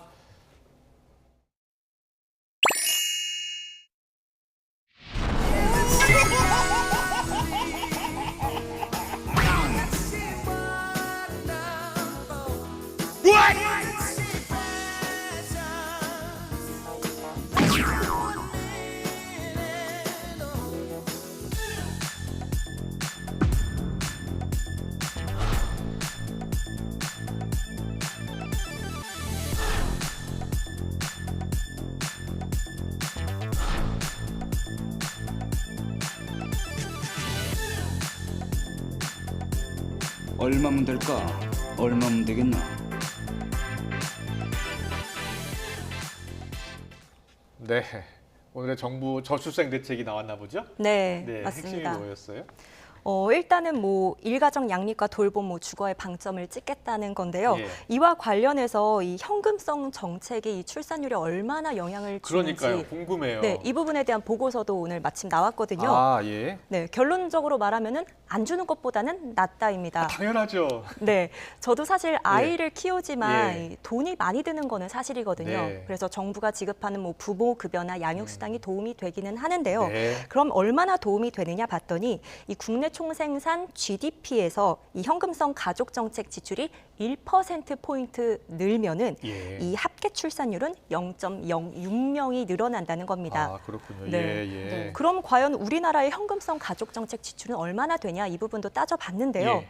이 코로나 시기를 제외하고 2019년 기준으로 이 GDP 대비 현금성 가족 정책 지출이 차지하는 비중이 0.32%로 나타났습니다. 아. 1%가 넘는 OECD 평균에 미치지 그렇네요. 못하는 거고요. 예. 이 조사 대상인 38개 나라 가운데 34위로 최하위를 기록했습니다. 현금성 지출 더 해야겠네요. 네, 필요한 건 맞는 것 같습니다. 네. 일단 우리 정부는 현금성 지원을 늘리는 추세인데 그럼 최하영 기자도 현금을 받으면 둘째 낳을 계획인가요? 저는 일단 이렇게 손사래를 칠 것 그래요? 같은데요. 네. 이 두 분도 자녀를 키워보셔서 예. 알겠지만 돈만 드는 게 아니라 시간과 노력도 굉장히 많이 필요하잖아요. 예. 또 일하는 엄마 같은 경우에는 이런 양육이나 육아가 부담이 되는 것도 사실이거든요. 맞습니다. 그래서 예. 이번 보고서에서는 이렇게 현금성 지원이 이 출산율에 실제로 얼마나 효과가 있는지 이 부분도 따져봐야 한다고 지적을 하고 있는데요. 예, 예. 2020년 우리나라의 이 가족 정책 지출은 GDP 대비 0.46%로 소폭 오르기는 했습니다.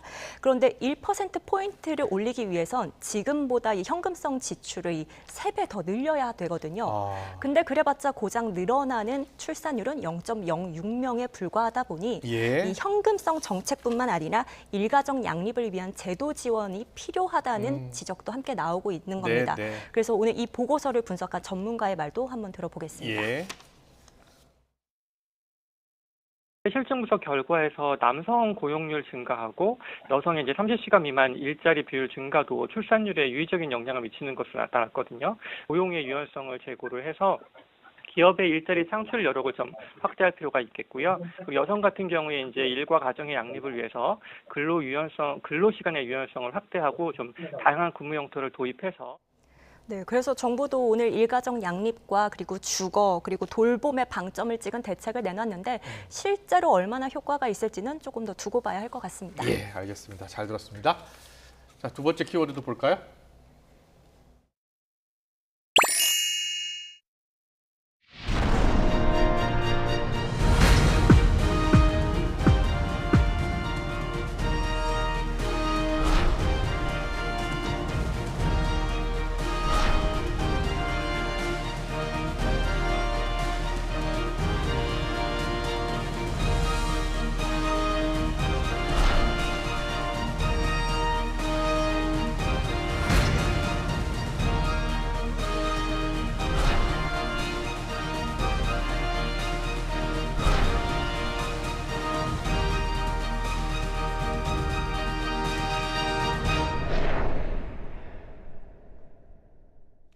네, 지금 최근에 엔비디아 소식을 계속 전해드리고 있는 게 계속 사상 최고가 그랬잖아요. 네. 시총 1위가 된 거예요? 네, 미국 시간으로 어제 기준으로 이 엔비디아의 주가가 3% 넘게 올랐습니다. 이야. 그래서 시가총액이요, 우리나라 돈으로 4,600조 원을 기록한 건데요. 이 애플을 뛰어넘은 데 이어 이제 마이크로소프트까지 제치면서 드디어 시가총액 1위 기업이 됐습니다. 그래서 이 나스닥 상장 이후에 이 수익률이 얼마나 되는지 분석한 내용도 있었는데요. 이 상장 이후 25년 동안 이 엔비디아의 주식 수익률 무려 59만 %를 넘는 것으로 넘는 것으로 나타났고요. 내년에는 시가총액이 우리나라 돈으로 6,900조 원을 기록할 것이다. 이런 전망도 나오고 있습니다. 네. 엔비디아 샀어야 했는데. 네, 많은 분들이 후회하고 계실 것 같아요. 네, 엔비디아 덕분에 삼성전자도 오늘 8만 전자를 회복했다고요. 네, 엔비디아가 이 반도체 시장의 큰 손이다 보니까 이 반도체를 생산하는 우리 기업들도 영향을 받은 건데요. 이 한 달 동안 7만 전자에 갇혀 있던 삼성전자가 드디어 오늘 8만 전자에 복귀를 했습니다. 오늘 종가 기준 8만 1,200원을 기록했고요.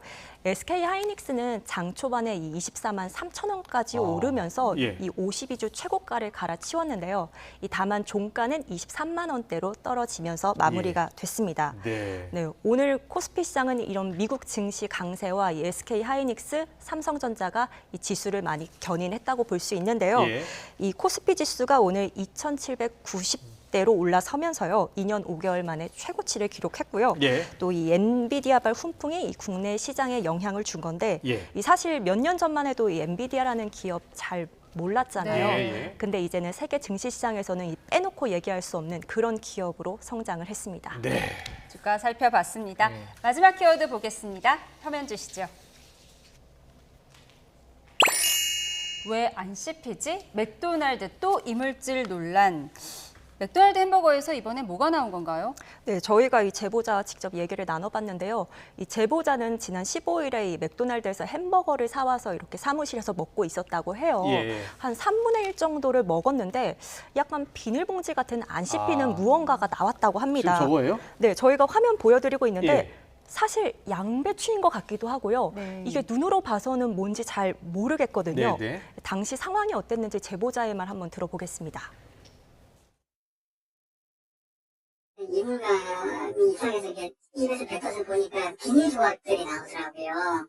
그래서 그거를 이렇게 펼쳐보니까 제 육안으로는 그게 비닐같이 보였습니다. 고객센터에서 종이라고 주장을 하시길래 제가 그럼 이거 먹어도 되는 종이냐고 물어봤더니 먹으면 안 되는 종이라고 인정을 하시더라고요.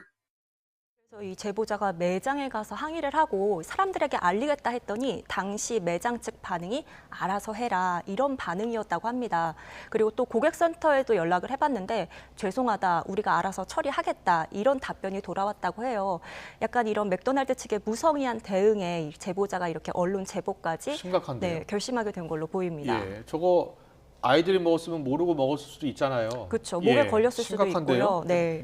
맥도날드에서 공식적인 입장을 아직도 안 내고 있나요?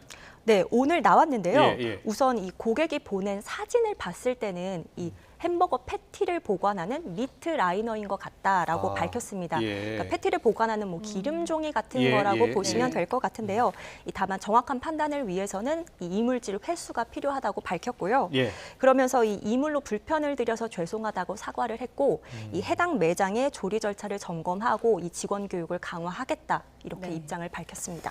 맥도날드의 이물질 논란 이번이 처음이 아닌데요. 소비자가 이런 일을 당하면 어떻게 대처해야 하나요? 네, 그냥 뭐 보상이나 뭐 환불, 뭐 교환이 목적이라면 매장이나 고객센터에 연락해서 처리 절차에 따르면 되는데요.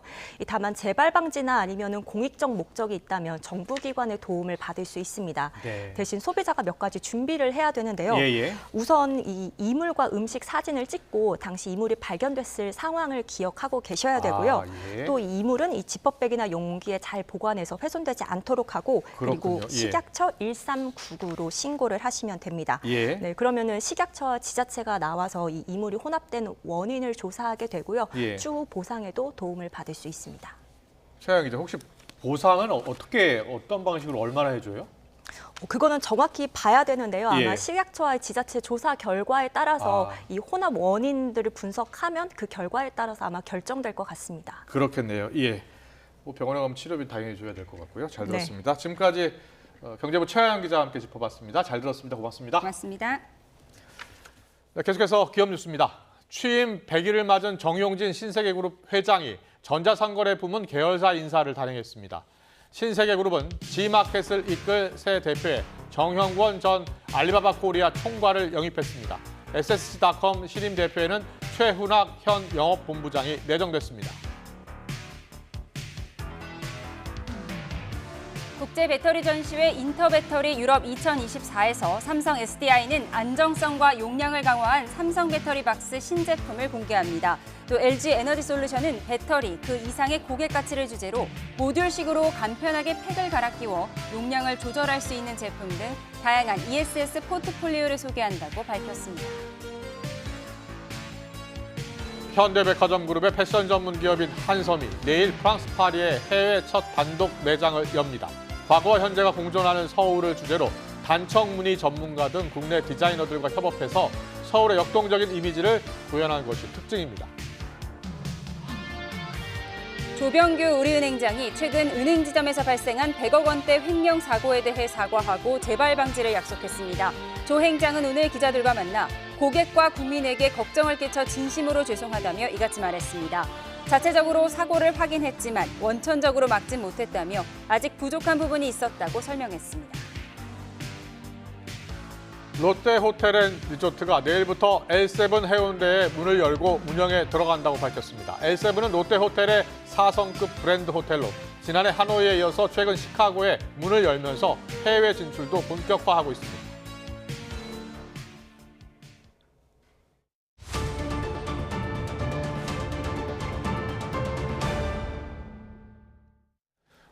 오늘 아침 8시쯤 서울 목동에 있는 지하 6층, 지상 23층짜리 주상복합 건물에서 불이 났습니다. 이 불로 주민 35명이 연기를 마셨고 소방대원 14명이 진압 도중에 발생한 폭발로 경상을 입었습니다. 또 주민 40명이 스스로 대피를 했고 73명은 구조대원들의 도움을 받아서 건물 밖으로 빠져나왔습니다.